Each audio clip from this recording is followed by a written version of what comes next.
Hello, magandang umaga. Balik naman tayo sa importante lang. At November 1 na pala ngayon, All Saints, All Souls Day. At pinagdadarasal ko ang aking mga patay na saray sa langit ng kanilang kaluluwa. At una dyan, no, ang aking kapatid na unang namatay na si Priscilla Arlene Catalunya Causing na namatay noong January 9, 2021. Nang matapos ng maipasok sa ang Black Nazarene sa Quiapo. Kasi talaga deboto talaga siya ni Black Nazarene. Pero that time namatay po siya habang nag-struggle siya sa intensive care unit ng Dr. Arturo Pingoy Medical Center. In the same din at pagkatapos pinagdadasal ko rin ang kaluluwa ng aking isa pang kapatid na namatay na si Marcier, Yogi Marcier Catalunya Causing King, kung saan siya naman ay namatay noong January 13, 2022, halos kasunod na taon. At doon naman siya namatay sa ICU rin, ICU ng Odessa Medical Center ng Odessa, Texas, USA. Siya ay namatay pagkatapos niyang madapuan siya ng COVID-19. Ang kapatid ko po ay isang nurse. Expert po siya sa ICU na trabaho at ang kanyang trabaho doon sa Odessa, sa Texas, USA ay sa ICU ng mga COVID patients. Kinikwento niya sa akin noon, sabi niya, hindi bababa sana, pagod na siya sa trabaho niya. Mahigit 10 katawan ng taong patay na tao ang kanyang binibitbit lagi na namatay doon sa ICU. Mga Black Americans, mga Latin Americans at saka White Americans ang kanyang mga pasyente. Dumating din po sa panahon na siya naman po ay nadapuan, self-medication lamang siya. Nung nangyari ito sa kanya ay December 2021 at 2022 o 2021 na kung saan ay nag-Christmas siya sa isang hotel kung saan siya nakatuluyan at may sakit siyang na COVID. At kanyang ginamot lang abang niya ang kanyang sarili. Nung feel na nagamot na siya at feeling niya na medyo maayos na, nag-duty siya New Year's Day doon sa ICU ng Odessa Regional Medical Center. At noong January 3 ay nalagnat na naman siya. At nagulat lang, hindi ko lang maintindihan yung hospital niya ay bakit siya pinauwi at hindi siya ginamot. So, nevertheless, umuwi siya sa hotel na tinutuluyan niya. At ng January 9, nagtataka yung kanyang mga kaibigan, mga Filipino nurses na bakit hindi daw siya nagsasalita at hindi na siya malalaman. At that time naman, nag-usap-usap lang kami. Naalala ko, hindi ko alam na may sakit pala siya, pero masikreto siya. Nag-usap-usap kami sa messenger, pero bihira yung mga hindi ko rin nahalata. Yun pala, may problema na pala siya. So, January 8, so, nalaman ko na sitwasyon. Kinakabahan naman ako kasi January 9 namatay yung una naming kapatid na si Priscilla Arlene Causing. So, 2021 naman siya namatay. Ngayon ito, January 8, 2022 ay sinugod na naman siya. Sinugod siya ngayon sa ICU ng Odessa Medical Center sa Texas, USA. So, hopeless na talaga ako noong time. In-accept ko na sa Panginoon, nagdadasal na ako na wala na yung kapatid ko. Tapos kinausap ako ng isa niyang kasamang nurse. Sabi niya, anyway, you are intelligent enough and you are mature enough to accept the truth. Are you giving us consent na kung ano man mangyari, ipapatubo namin? Kumbaga, in-tube. Sabi ko, yes, I do believe it must be done. Kasi ayaw ko makonsensya ako na mamatay ang kapatid ko na walang kalaban-laban at ako pang naging dahilan. So, I gave the full consent. Nang panahon na yon, nandoon po ako sa El Nido. May trabaho po ako para sa mga kliyente na inagawan ng lupa ng mga Ayala Corporation. So, I was helping the indigenous peoples there. Yung lupang katutubo ang pinag-usapan namin doon. sa isla. Pinuntahan pa namin sa isla. So, habang pupunta kami sa isla, ang nangyari po ay binomonitor ko sa gitna ng dagat, buti na lang malakas din ang signal.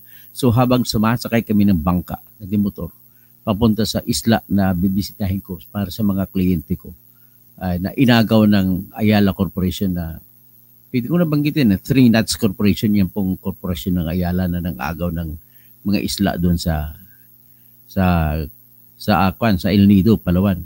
Pati mga isla nga na pangkatutubo, wala silang titulo, ay inaagaw ng ganon ng style ng modus operandi ng 3 Nuts. Pati po yung Rio Hotel sa El Nido, pati yung Rio Airport, inagaw rin lang yan ng Ayala sa mga katutubo. Well, magandang pangalan nila pero sa katotohanan niya ginagawa. Balik tayo pa sa story sa kapatid ko. Habang sa dagat kami, tinatawagan ko ang kanyang isang kasamang nurse at pinakausap sa akin, tinitingnan niya, tinututok ang cellphone sa kapatid ko, naiyak na lang ako. Kasi siya, imagine niyo yung naghabol ng hininga. May tubo. So, naalala ko, pinagdadarasal ko ngayon, ikaw, Yugi. Sa langit sana mga kaluluwa ninyo. She was a brave woman. Hindi siya mahilig magkwento, magsumbong sa amin kung anong mga sakit meron siya. She was brave till the last of her breath.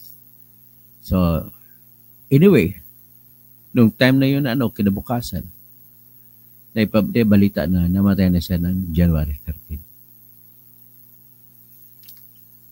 I pray for your soul. I pray for your soul, King. Then isa po ko pagkapatid. Board member nanalo siyang board member ng eleksyon sa South Cotabato. Tapos, kasunod doon, nanay ko. Yung pangatlo kong kapatid na namatay po siya noong June 10, 2023. Sunod, June 21, 2023, namatay nanay ko. So, I pray for that. Sana sa langit kayo. Isa lang na ang comfort ko ay at least may 4 kaming anghel na nagbabantay sa amin. So anyway, pardon me ha. Masana hindi ko na kinikwento. Yung kapatid ko, anay ko, yung kapatid ko talaga may sakit na pala siya na cancer. Nanay ko walang sakit. February 2, 2023. Inanunsyo po sa lahat ng television. Ang nanay ko pa naman, hindi talaga nag-absent pag news, pagdating sa TV, dun sa amin sa Mindanao. Ang isa sa balita na pinabalita nung araw ay si Attorney Berteni Kausing na spokesman at abogado ni Percy Lapid ay na-disbar, tinanggalan ng lisensya.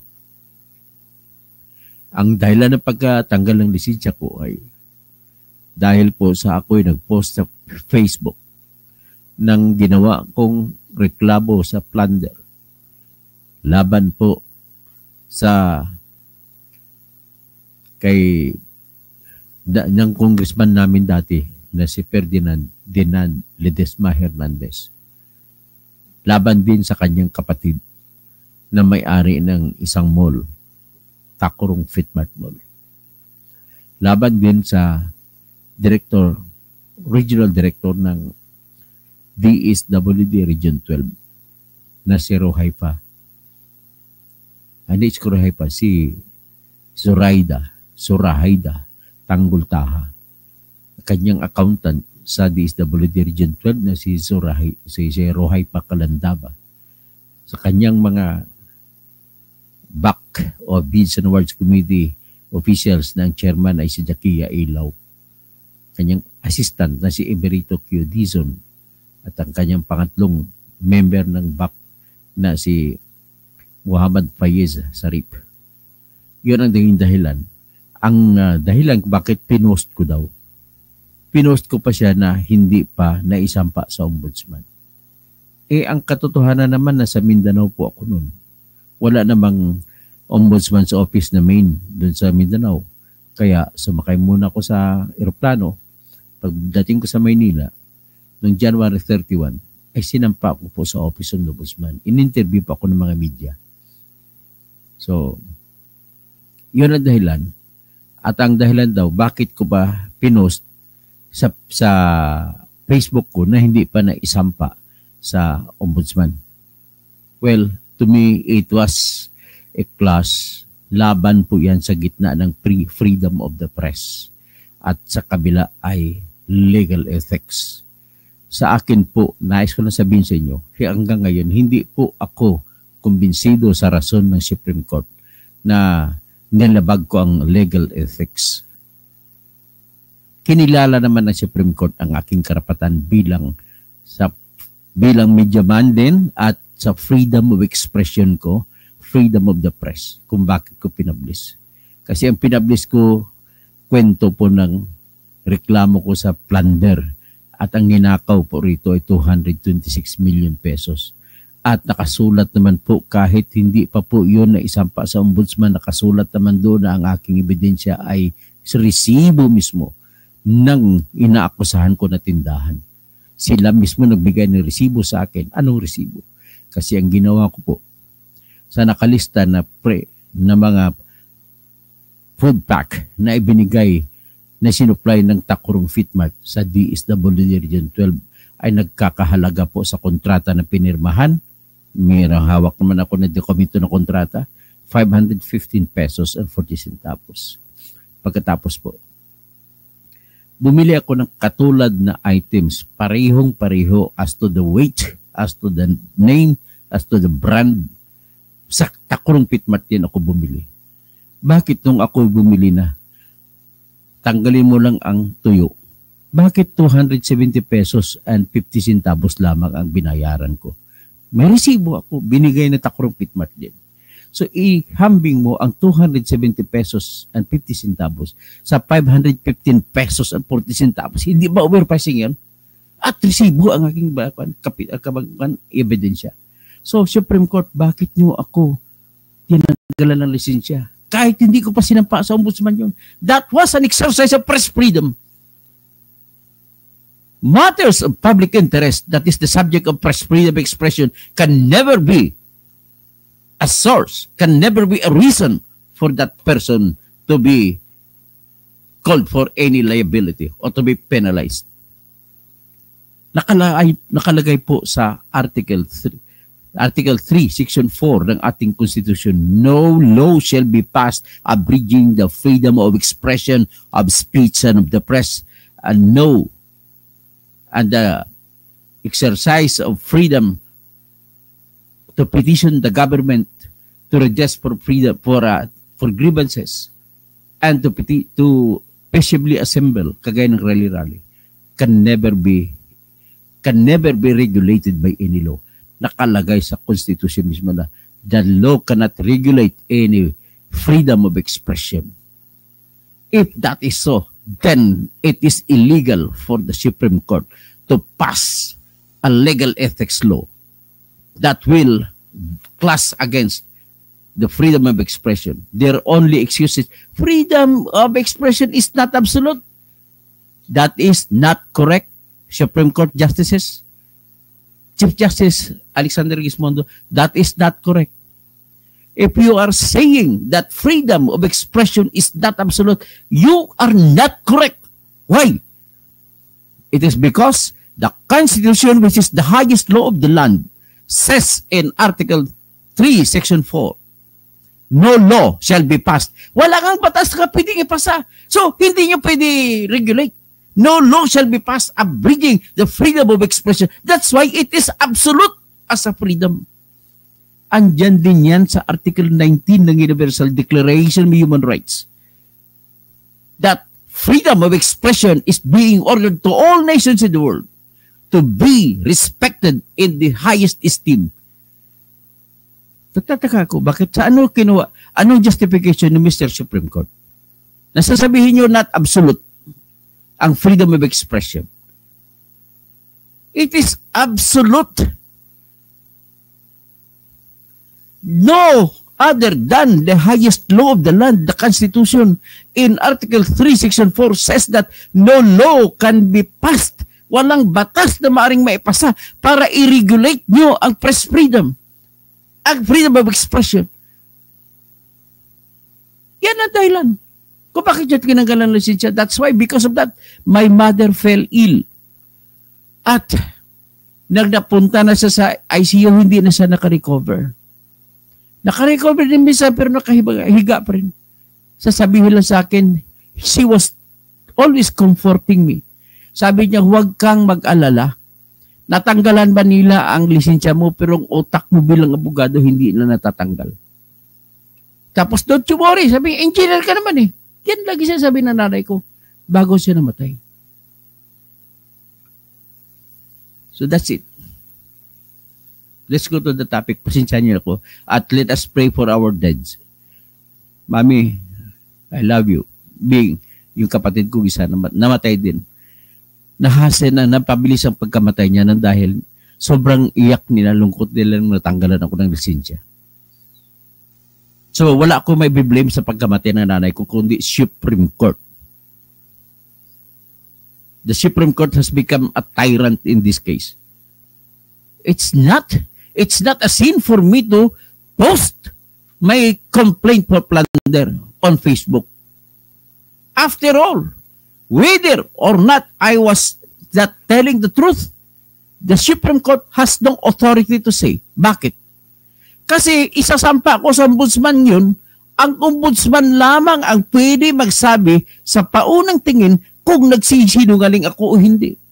And then, isasampa ng ombudsman yan sa Sandigan Bayan at magkakaroon pa ng paglilitis, pag-trial. At only after the full-blown trial that it can be said whether I was lying or not when I pleaded that Mr. Jakia A. Lau as the chairman of the Bids and Awards Committee in the bidding that resulted in the stealing by means of overpricing the amount of 226 million pesos from the food packs supplied to the Maranaos during the Marawi siege in 2017. Kaya I always insist that freedom of expression and freedom of the press is absolute. No matter how you argue that it is not absolute, it is absolute. Absolutely, absolute right of any individual. Kasi bakit? Hindi naman nakakamatay ang pagsigaw, yung pagmumura. Kahit anong marites ba, hindi naman nakakamatay. Kaya, binabawalan ang ating konstitusyon. At kung binabawalan ang ating konstitusyon, binabawalan din ang konstitusyon ng Amerika. Sa US, nakasabi, sa 5th Amendment nila, nagsabi, Amendment to the Constitution of the America. Sabi na, make no law, huwag gumawa ng batas, abridging the freedom of expression, of speech, and of the press. Nor the right to peaceably assemble and to redress to the government to redress their grievance and to petition the government to redress their grievance. Yan ang sinasabi sa batas. Ibig sabihin, absolute po ang karapatan. That's my position and that's my absolute argument. Kaya wala silang karapatan na para tanggalan ako ng lisensya just because I posted on Facebook that story that of my complaint.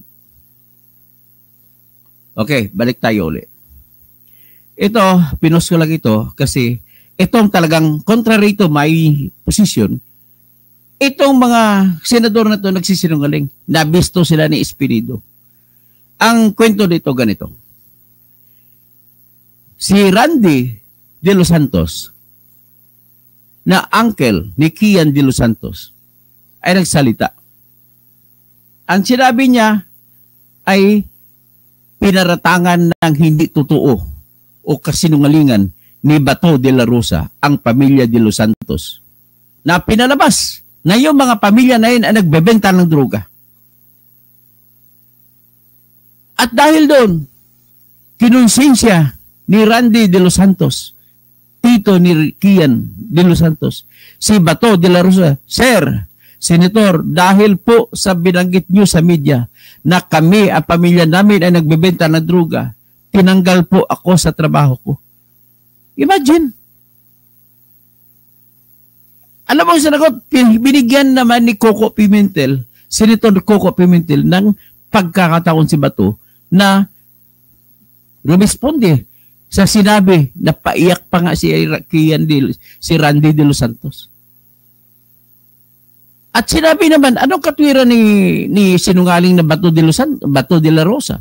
Sinabi niya, ang mga pulis na interview daw niya, yung mga pulis na, isa sa mga pulis na nag-operate kay Kian de los Santos. At sinasabi ng mga pulis na nag-operate na si Kian de los Santos daw ay ginagamit ng, may tindahan daw sila ni Kian de los Santos. Ginagamit siya ng tumboy, na kung ang tumboy niya na nagbebenta ng droga at pinapadeliver kay Kian de los Santos. Yan ang binabanggit. Tapos, parang walang remorse. Hindi ba lang humingi ng pasensya? So, lumabas na paiwas kasi. Paiwas ang sagot ni responde ni Bato. So, kung paiwas, ibig sabihin, nasisinungaling si Bato. Hindi ko alam kung nakonsensya siya. Natanggalan ng trabaho ang tito ni Kian de los Santos. Dahil sa sinabi niya na yung mga pamilya de los Santos ay nagbebenta ng droga.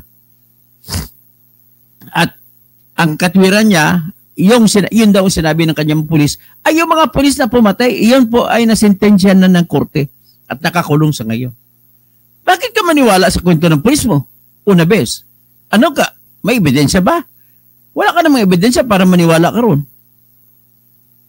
Next, tinuturo pa sa iyo na nag-press con, ini-interview yung tatay ni Kian de los Santos na walang ngipin. Kung wala lang ngipin yun kung sira-sira ang ngipin, kung sira-sira ang ngipin doon, naubos na doon sa Cebu. Grabe. Anong mga katwiran to? It's a bad or tragic moment that the Philippines had once in its lifetime, that PNP chief in the name of Ronald de la Rosa. Tapos, naging senador pa. Ibig sabihin, naloko niya mga buong Pilipino. Mga lahat ng Pilipino. Marami, kaya bumuto sa kanya. Sa mga kwento nila ni Duterte, ganun po nangyari. Tapos, nandoon din si Espinido. Si Bongo nandoon din.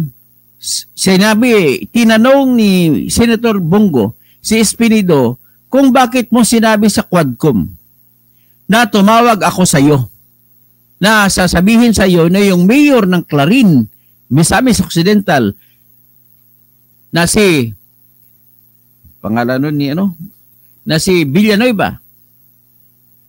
Ang pangalan nun Villanueva. Tarangin ko lang, tingnan ko muna. Si Mayor David Navarro pala, Mayor David Navarro ng Clarin, Misamis Occidental, ay cleared niya sa drug list. Natandaan ninyo si Pidots o Duterte noong araw ay nabanggit ng mga narcolist, mga politiko, mga general. At isa sa nilagay dito na politiko daw na general, na politiko na nasa drug list ay si David Navarro ng bayan ng Clarin, Misamis Occidental. At one time, nung nandoon si Juby Espinido, na kamamatay pa lang ata noon ni Paro Hinog sa Osamis, sikat na sikat yun. 16 yung patay doon sa pag-raid, dawn raid. Madaling araw na pagpasok sa bahay nila ni Mayor Paro Hinog. 16 ang patay doon. Ang nag-raid yan, namumuno ng raid, nagpatupad ng search warrant ay si Colonel Joby Espinido. So, ibig sabihin, obviously, natatakot ang lahat kay Joby Espinido. Kaya, sa takot naman ito ni Mayor David Navarro kay Joby Espinido, malayo yung bayan niya, Clarin. So, usabis naman si Ikwan. Pero, ganun pa rin ang tindi na takot nila kay Espinido. Kaya, pinatawagan ni Mayor David Villanueva, David Navarro, si Joby Espinido. Kanino nagpasinog nga tumawag kay Joby Espinido? Walang iba, kundi una si Bongo. Sinabi ni Bongo na clear na yan si David Navarro. At sumunod na tawag, nagpalawa pa si Bato. Clear na daw yan si David Navarro. Sinabi din ni David Navarro, Joby Espinido, na yung reward money nanggaling din sa mga pasugalan ni Mayor David. Mayor David Navarro. So dito, tapos si Navarro later on, nung nilipat na si Colonel Ruina Garma nandun sa Cebu City, ay ito naman si Mayor David Navarro, nagpasauna. Nung nagsauna siya, nakaaway niya yung masahista. Nung inaway niya masahista, nagkabugbugan. So hinuli siya ng pulis ng Cebu. Nung hinuli ng pulis ng Cebu, kinabukasan, dadalhin siya sa piskalya para kasuhan ng physical injuries. Akalain mo. Tapos binitbit na siya ng pulis ng Cebu City sa loob ng police car, hinarangan ang police car ng grupo. Sa totoo lang, mga pulis din yung humarang eh. Hindi naka-uniforme eh. Hinarangan at pinalabas si Mayor David Navarro at pinatay sa Cebu City. Yun po. Ngayon, ang tanong doon, nagagalit na putok ang butsi ni Bungo. Nang sasabihin, sabi niya kaya, bakit tinawagan ba kita? Na i-clear ko si Mayor David Navarro. Tapos gano'n din si Bato, tinawagan ba kita na i-clear ko si David Navarro? Ang nangyari, kay Bato, tahasan, harap-harapan, sinagot siya ni Joby Espino, Sir, tinawagan mo ako. Totoo naman yan, tinawagan mo ako. Tapos sasagot ni Bato, hindi na siya nagsabi na hindi kita tinawagan, kundi sinabi, ay hindi, ba yung motibo, tinatanong ko lang motibo. Ay nako. So, iyan po ang kwento. Pasensya na kayo na medyo umiyak ako, pero kanya-kanyang patay natin, ipagdasal po natin. Pero para matapos ito, ipapakita ko muna yung video kung saan si Randy De Los Santos muna kausap. Okay? Pa-play ko muna kay Randy De Los Santos.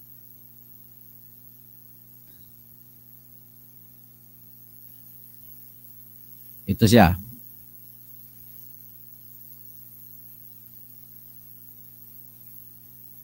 Okay, ha?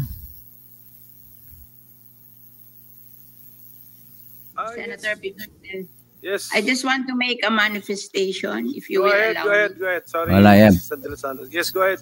Senator Villar. Ito natin. It's like passing you by. Maybe you feel lost Dali and lang. motivated May and lacking advertisement. direction. Hi, I'm Sarah. Totoo. Ito. Tutunayan po namin sa korte. Ito yung dito tayo sa tito ni Kian De Los Santos. Okay. Magandang umaga po, Ginoong Tagapangulo. Si Randy De Los Sa lahat Santos. po ng miyembro ng Blue Ribbon Committee. At sa mga resource person na naririto po ngayong umaga. Ako po si Randy De Los Santos, ang tiyuhin po ng napaslang na 17 taong gulang noong August 16, 2017. Nagkaroon po ng isang police operation, Ginoong Tagapangulo, sa aming lugar. At sabi ho ng mga pulis sa kanilang report ay bumunot ng barel, lumaban si Kian De Los Santos. Sa pagdinig ng mga kaso, hindi ho yun totoo. Napatunayan po namin sa korte na si Kian ay hindi nalaban at pinatay. Intensyonang pinatay ng mga pulis.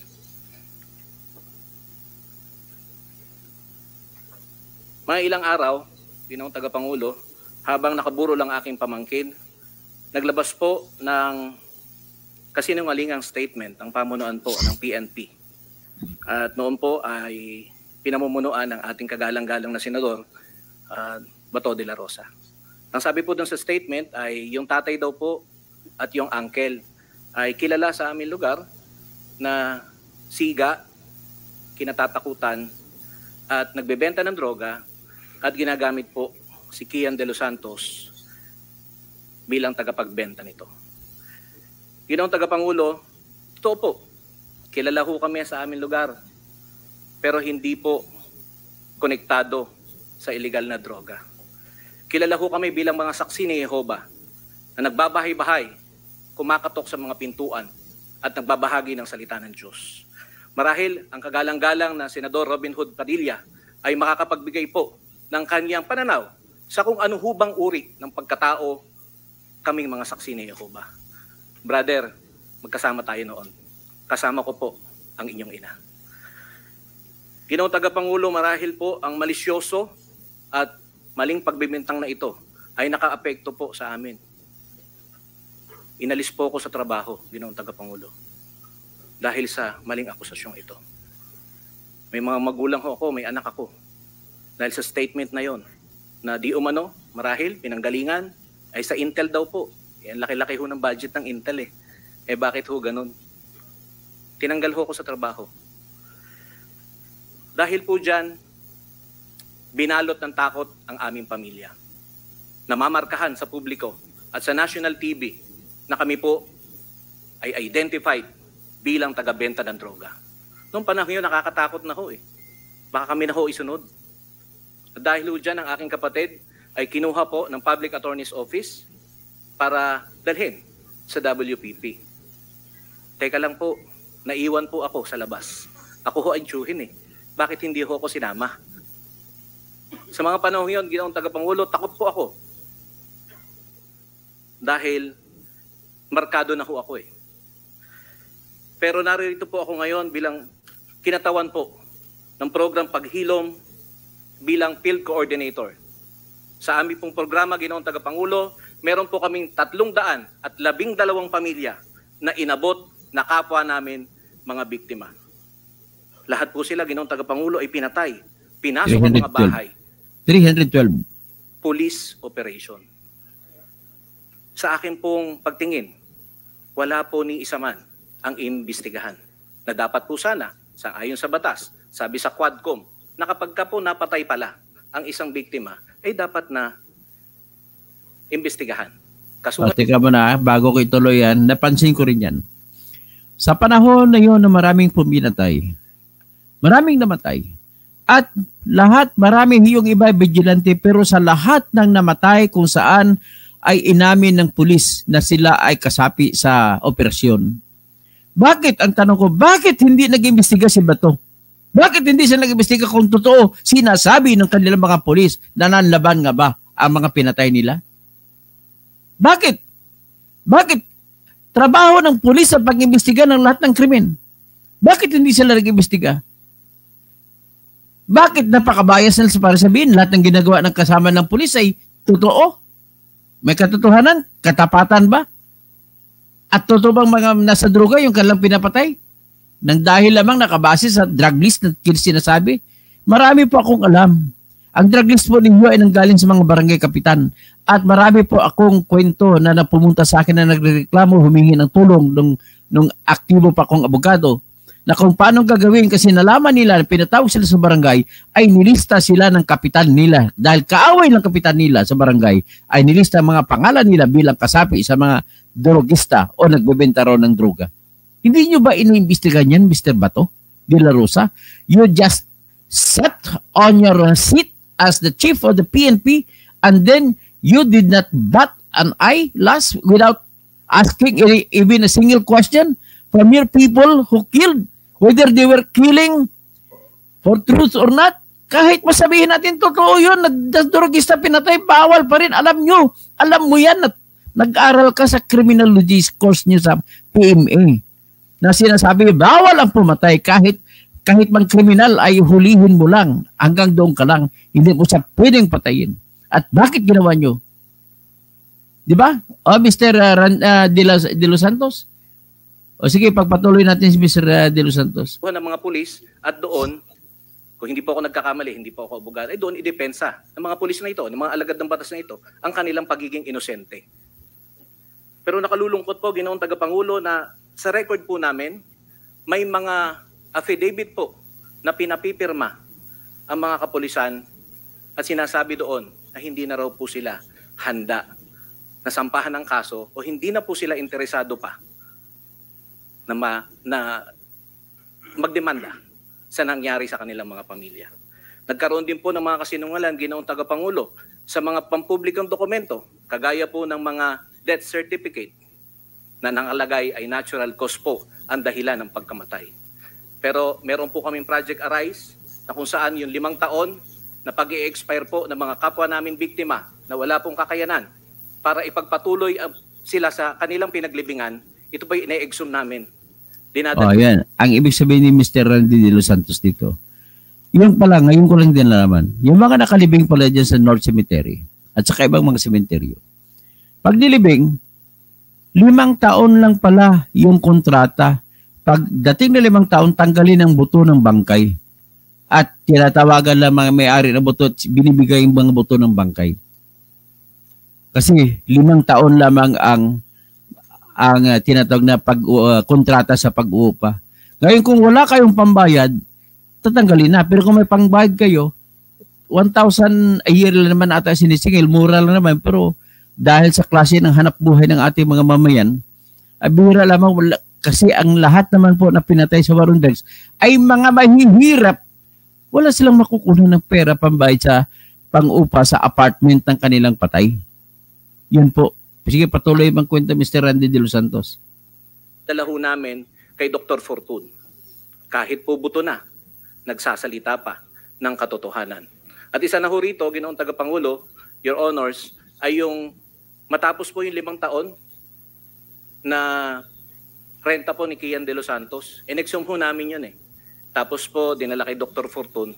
Akala ho namin, okay na eh, naimbestigahan na ho eh. Pero may bala pa po. At ito po yung on record. Maaari po nating tanungin si Dr. Fortun sa kanyang mga natuklasan. So ang ibig na sabihin dito ni Mr. Randy De Los Santos, nang kinuha ng boto ng kanyang pamangkin na si Kian De Los Santos. At in-examine ni Dr. Raquel Fortun, yung pinaka number 1 na doktor ng mga patay, doktor ng mga bangkay, ay nakita na may bala pa sa loob ng bungo ni Kian De Los Santos. Ginoong Tagapangulo, ako po bilang kinatawan ng aming pamilya, ng aking kapatid, nag-usap po kami bago po ako magtungo sa kagalang-galang na komiting ito. Ano bang aking sasabihin doon, Tol? Ano bang gusto mong iparating sa ating kagalang-galang ng mga senador at sa ating tagapangulo? Dismayado po ang kapatid ko, Ginoong Tagapangulo, sa nangyari. Hindi pa ho namin nakukuha ng buo ang hustisya.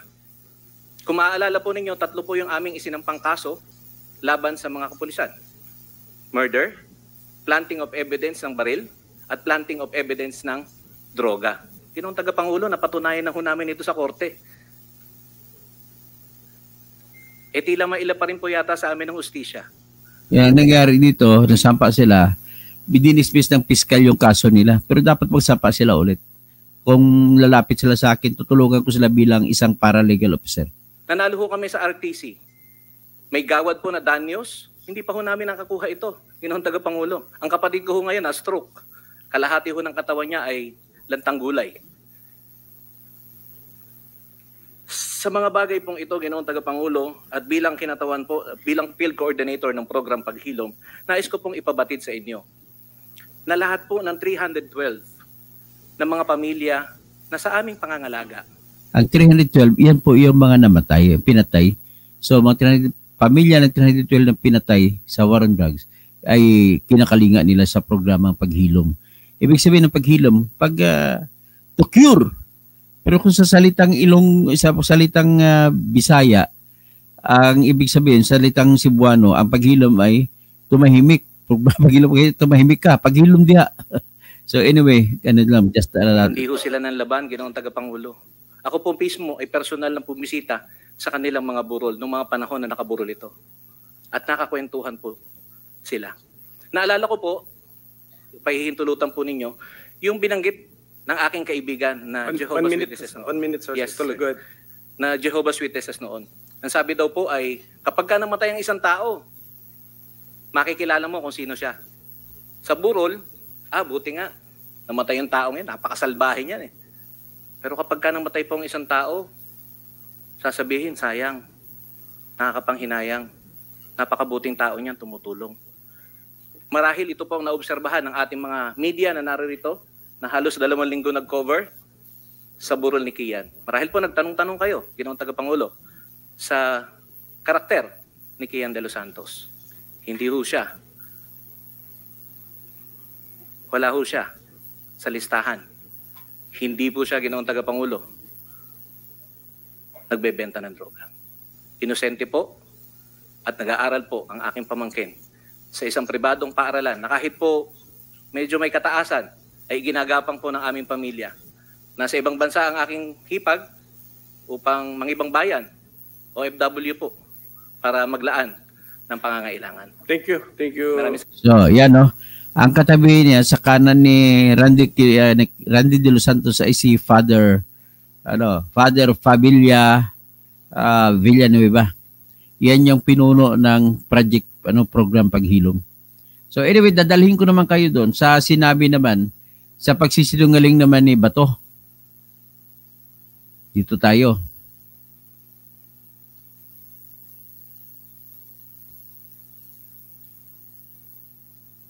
Ito, si Bato, ang istorya nito, sinabi ko kanina na sinita niya si Joby Espinido na nagsisinungaling kung tinawagan daw siya kasi ang sinabi ni Joby Espinido sa Quadcom ay sa kanyang affidavit, tumawag daw sa kanya si Bongo at saka si Bato para i-clear sa kanya na hindi nakasama sa drug list si Mayor David Navarro ng Clarin, Misamis Occidental. So pakinggan natin ngayon itong palitan ng salita.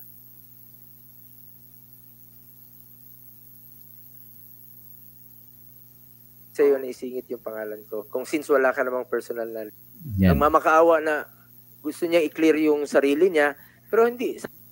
Nung update po doon sa mga kaso po na yan. Salamat, Attorney Dulay. Balikan ko lang po si Colonel Espinido. Colonel Espinido. Yan, pakinggan niyo si Kwan muna.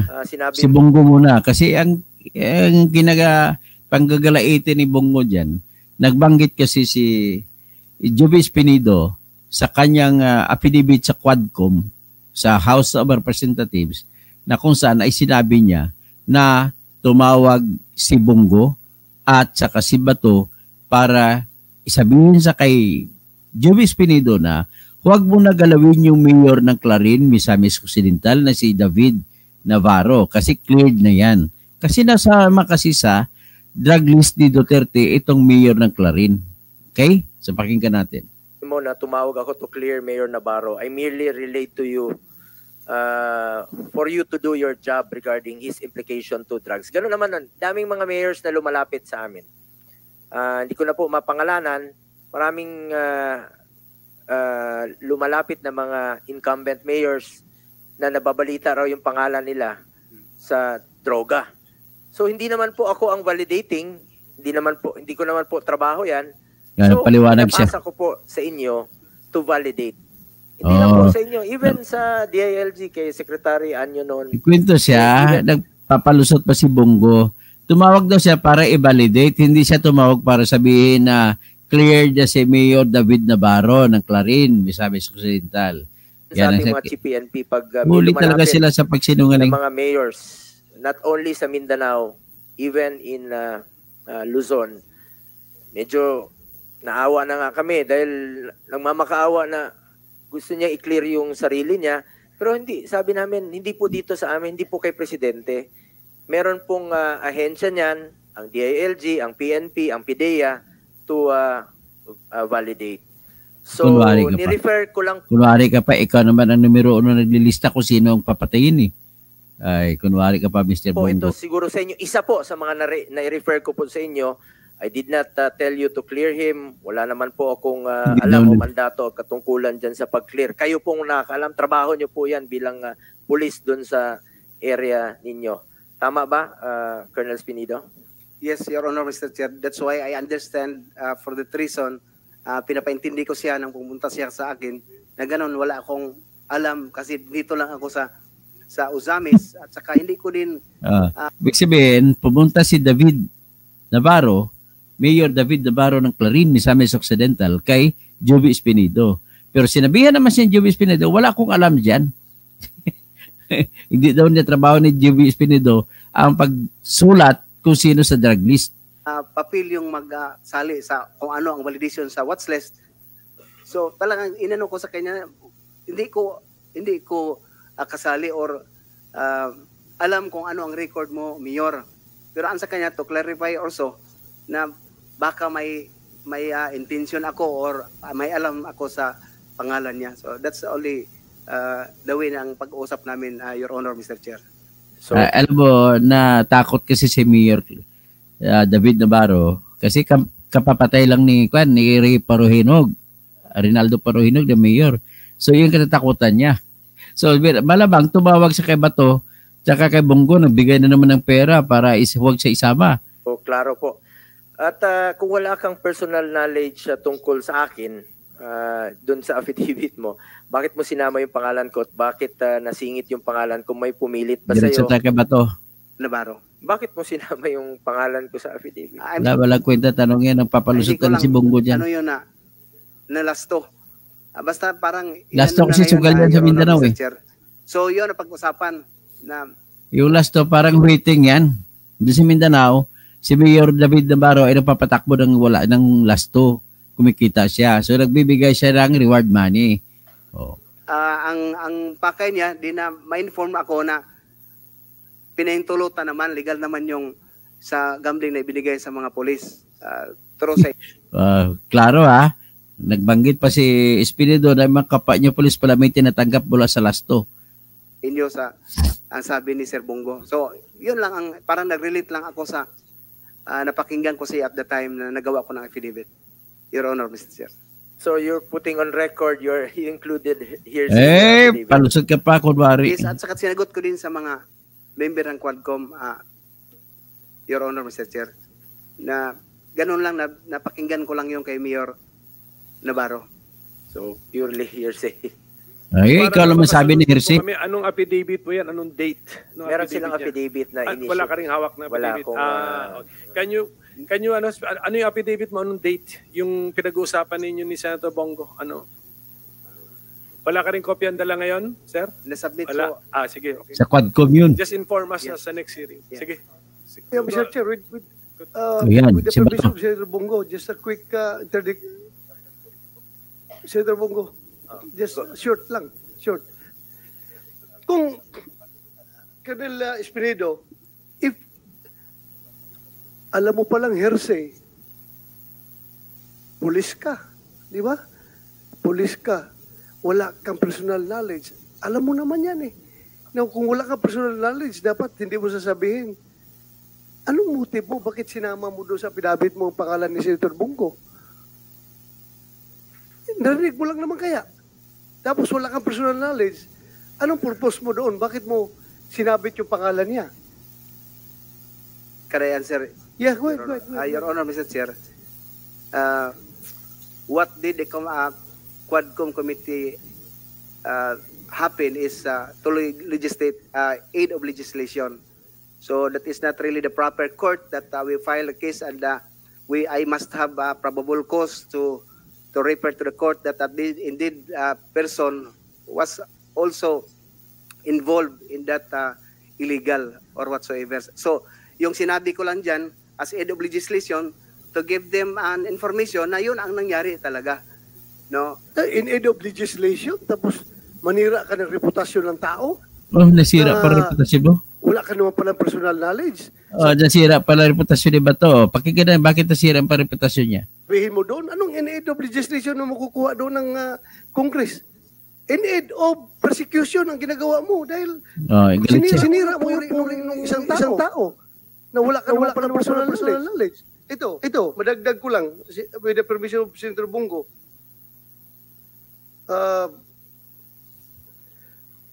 2:34 ng oras doon sa Quadcom hearing, sinabi mo, a third hearing, Senator De La Rosa and Senator Bongo called him to clear David Navarro of Clarin, Misamis Occidental, who was then included in the drug list.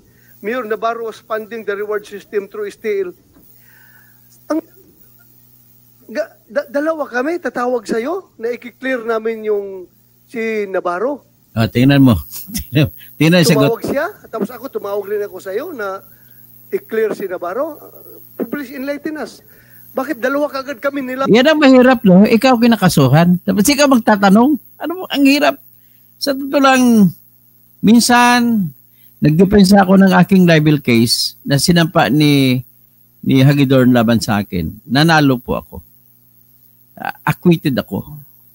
Tapos, ako yung abogado, ako nagki-question kay Hagidorn.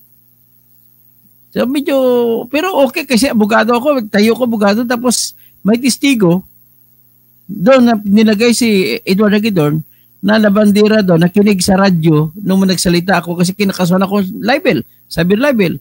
So, tinanong ko yung kanyang testigo, ikaw ba, kilala mo si Mr. Toto, si Attorney Toto Kausing?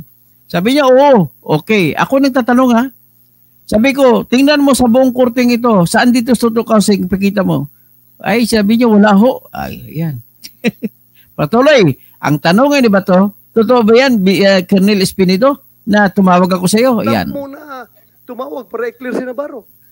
Ang hirap intindihin. Bakit nagkasabay pa kami tumawag? Hindi na magsabay, Sir, Your Honor, Mr. Chair. Sa totoo lang, tumawag ka sa akin. Una si Sir Sa totoo lang, tumawag ka sa akin. Pong nagsabi na awag mo nang galawin si huwag mo nang galawin. Kasi wala na siya, cleared na siya. Pagkatapos, nagsasabi naman akong totoo, Your Honor, Mr. Sir. At saka po, pangalawa, ikaw na. Hindi ko sinasabi na nagsinungaling ka. Ang motive lang tinatanong ko. Hindi ko sinasabi na nagsinungaling ka. I may not remember that instance na tumawag ako sa'yo. Kung ikaw, vividly remembered mo, ako, hindi ko. Palusot ni ba to? Hindi ko maalala. Ay, naku ba to? Remember. Pero, nagtataka lang ako kasi kung cleared si Navarro, sinabi ni Bongo, sinabi ko, hindi ko talaga Di maalala? But anyway, I will tanungin lang kita sa next year pag andyan na si Kerwin Espinosa at si Ronnie Dayan. Thank you, Senator Bongo, for that. Okay, siguro naman ay hanggang dyan lang muna ng ating at ibabatiin ko lang kayo. Ibig sabihin, makikita ninyo kung paano mo palusot si Bato. Sinungaling pala to sa Bato. So, yan, nakita nyo si Espinido mismo nagsabi, sinabihan sa harap-harapan, tumawag ka, sir. So, Rene Regana, sa shoutout na lang tayo, lagi nating tandaan, God is power. Salamat po kasi naiyak ako kanina. Naalala ko yung mga kapatid kong patay, 3 kapatid ko na patay, no? One after the other, in 3 years time, pang-4 na namatay sa aking nanay ko. Nako, I cannot forgive what the Supreme Court did to me in proclaiming that I am disbarred. I have already told you na hindi po kasalanan ang press freedom. I was only exercising my right to press freedom when I posted that complaint for plunder that was yet to be filed on January 19, 2019. So, what wrong did I do? Just posting it. Tapos sabihin ninyo, freedom of expression and of the press is not absolute. Nako naman, Supreme Court, that is your opinion, but I beg your pardon. Your opinion is not correct. It has been, and I believe that it will be coming that day that it will be accepted as truth. That said, that the freedom of expression is absolute. Kahit mali pa sinabi ng tao, absolute na yan. Kasi bakit? Sinabi nga na Section 4, Article 3 ng ating Constitution na pinakamataas na batas sa Pilipinas na nagsasabi, no law shall be passed abridging the freedom of expression, of speech, and of the press. At sinabi pa that no right to peaceably assemble and the right to petition the government to redress their freedom. Yan ang hindi mo pwede saklawin. Hindi pwede maglabas ng batas na yung pagrarally ay hulihin mo. Bawal yan. At hindi pwede maglabas ng batas na sumulat ka sa iyong mga opisyal na kung ano man sumbong mo sa gobyerno ay bawalan. Di pwede yan. Sanabi nga, no law shall be passed. So, ibig sabihin, if the Constitution says that no law shall be passed, then it is very clear that the Constitution is protecting the right to express as absolute freedom. You cannot pass, you cannot say, Supreme Court, that it is not absolute. Ang ginawa nyo kasi, sinabi nyo, freedom of expression mo yan, kinikilala nyo na freedom of the press ko yan. Pero sinabi nyo, but it is not absolute. Pero kailangan ko pa rin respetuhin ang legal ethics. If you are saying that, then you are saying that the law of legal ethics is above and over the Constitution. Constitution can never be defeated by any law. Yan lang pong aking argument dyan. Well, darating din tayong araw dyan. Si Rene Raganas, Alt Blanco, Rene Raganas, tapos si Sebastian Sarting Gonzaga, tapos Agustin Morales, Gary Ismin Gavino, tapos si Super Mamsi, magandang umaga po Super Mamsi. Belia H, prayers for you and your deceased close relatives. May they rest in peace. Magsisindi po ako ng kandila mamaya. Rene Raganas, by the way, attorney, na-touch ako at napaiyak tuloy ako sa nangyari sa inyong pamilya. Okay po, ay salamat po at nakipagsimpatiya po kayo. Ganon din po si Super Mamsi. Tapos laban lang, kaya nga pa lumalakas ang loob ko eh. Kahit na anong pang-api na ginagawa ng Comelec sa akin, lumalaban ako. So, Belia H, you will be in my ballot for senator. Salamat po. Ed Adavin, salamat po. Rene Raganas, tiwala lang tayo sa kanya. Sabi niya, Yormi, tuloy na ba ang takbo? Pinaglalaban ko pa po. Pero nakita ko na po ang pangalan ko sa website ng Comelec. I hope so na matuloy-tuloy na yun. Maria Torres, good morning. Attorney Kausing, keep safe always. Iboboto po namin kayo bilang senador. Salamat po.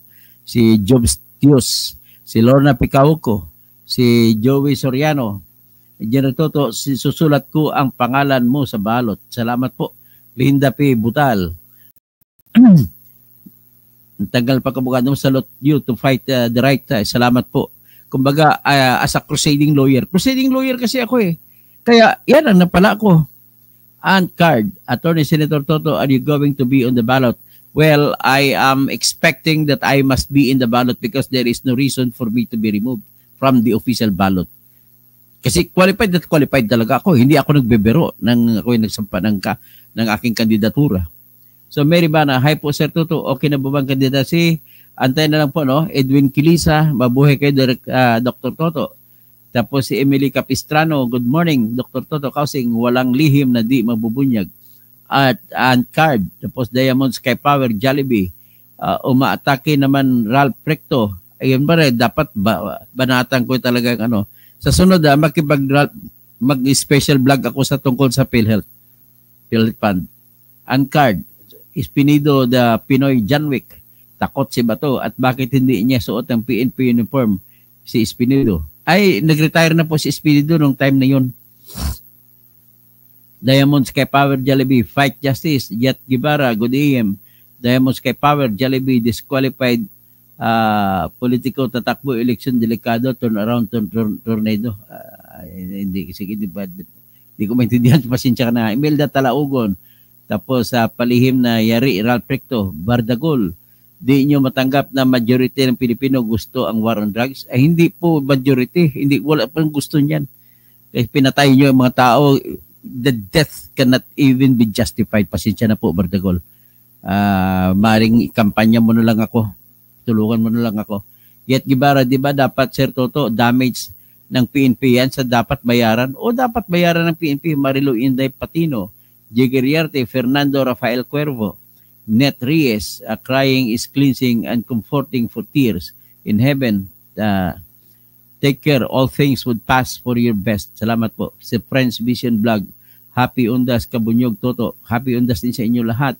Sana may pagdasal natin ang ating kanyang mga kaluluwa ng mga manang mahal natin sa buhay. Jules Manangkil, sila nagpapaalusutan. O nga, pareho lang sila. Friends Vision Vlog, Abelardo de los Santos, Jules Manangkil uli, sipag na lang ang tatanggol sa mga sarili nila. Marie Bernardo, meron po ba siyang reputasyon the moment pinili niyang pumatay pero para sa reward? Tapos ATC Junior, wala nang sisirain ng sa reputasyon ni Bato at De La Rosa at Bungo. Para sa silang sirang-sira. Sa Binaventura Su, ay nako, murong Senate hearing. Okay. Mary Bana, lumaki na din sa farm si Bato. David Dawas, huli ka Bato, umiyak ka na lang. Jeneline Blasico, shout out Dr. Toto, Yet Guevara, gandang gabi sir, Huli ang si Jasmine Celso, good morning. Jed Adabin, na TV na warning, Dr. Kausing, etc. Junior, mga kababayan, suportahan po natin si Dr. Toto Kausing. Rogelio Tapado, watching from Los Angeles, California. Si Jeneline Blasico, watching from Toronto, Canada. Mary Jane Fojas, support Tatay Digong. Ay, talagang diehard kayo kay Digong. Please naman, magiging mahinahon naman kayo. Let us look at reasons, rhyme and reasons of our politics. The only way for us to survive these scary moments that we are facing, dapat lahat tayo mag-isa ng isip. Bumoto kayo ng lahat ay bago sa totoo lang para mabago yung bansa natin. Wag na tayo magtuos-tuos kung sino, kung tama ba ginagawa ni Duterte, tama ginagawa ni BBM.